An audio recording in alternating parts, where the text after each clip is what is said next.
ওমর রাদিয়াল্লাহু তাআলা আনহুর হাদিস, প্রিয় নবী সাল্লাল্লাহু আলাইহি ওয়াসাল্লাম বলেছেন, ইন্নাল্লাহা ইয়াকবালু তাওবাতাল আবদ, নিশ্চয়ই আল্লাহ পাক রব্বুল আলামিন বান্দার তওবা কবুল করে, মা লাম ইউগারকির, যত সময় পর্যন্ত তার মওত আসে না, গরগরার অবস্থা যত সময় পর্যন্ত তার উপর আসে না, তত সময় পর্যন্ত আল্লাহ পাক রব্বুল আলামিন তার বান্দার তওবাকে কবুল করেন। বলুন সুবহানাল্লাহ। তাহলে আমরা যতই গুনাহ করি না কেন সকলে তওবা করবেন তো ইনশাআল্লাহ? ইনশাআল্লাহ সকলেই তওবা করবেন। মিশকাত শরীফের এই হাদিস পড়ে আমি আমার আলোচনা শেষ করতে যাচ্ছি।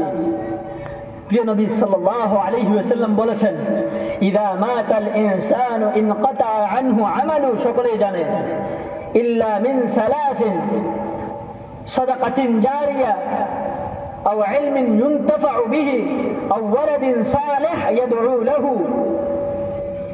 নিশ্চয় ইযা মাতাল ইনসানু ইনকাতা আনহু আমালু, যখন কোনো মানুষ মরে যায়, ইনকাতা আনহু আমালু, তখন তার আমলের সমস্ত দরজাগুলো বন্ধ হয়ে যায়, ইল্লা মিন সালাস, তিনটে জিনিস বাকি থাকে। কয়টি জিনিস?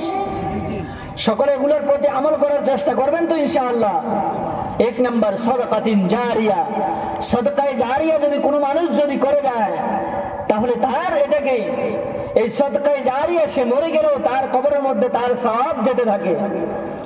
দুই নম্বর, আও ইলমিন ইউনতাফাউ বিহি, এমন শিক্ষা যা দ্বারা মানুষ উপকৃত হয়।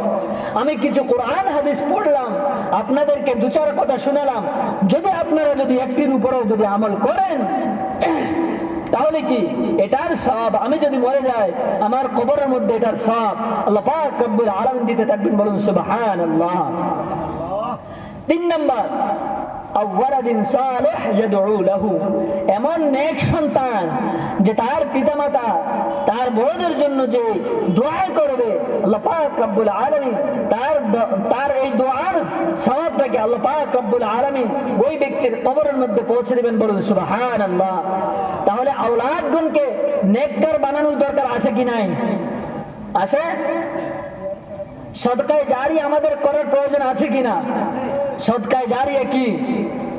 সদকায়ে জারিয়া কোন এক ছেলেকে আপনি পড়ার খরচ দিলেন, কোন একটি মসজিদ নির্মাণ করার ক্ষেত্রে আপনি সাহায্য করলেন, মনে রাখবেন এই মসজিদে যতদিন পর্যন্ত মানুষ কি করবে, নামাজ পড়বে, তার সওয়াব আপনার কবরের মধ্যে যেতে থাকবে। বলুন সুবহানাল্লাহ।